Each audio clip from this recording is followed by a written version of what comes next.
युधिष्ठिर महाराज जो है कार्तिक महीना का व्रत पालन करके वो धर्मात्मा बन गए थे। और ध्रुव को क्या चाहिए था? अर्थ चाहिए था। तो उनको भी जो है कार्तिक का व्रत पालन करके उनको भी ये प्राप्त हुआ था।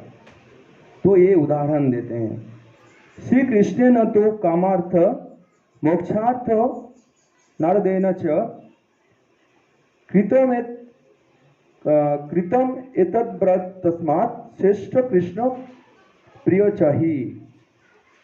तो भगवान श्री कृष्ण भी इनका पालन करते हैं। मोक्षार्थ नारदेन च, तो नारद जी को भी इनका पालन करके मोक्ष मिला है।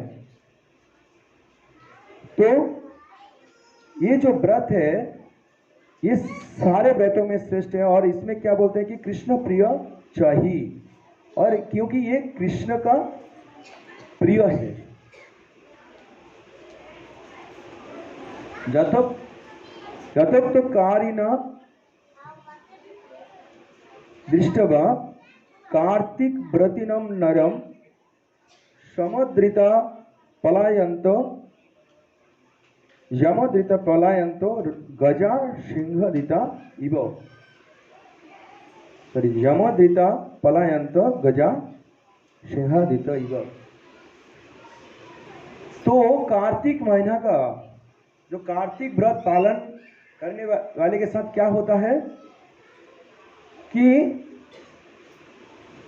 यम भी भाग जाते हैं।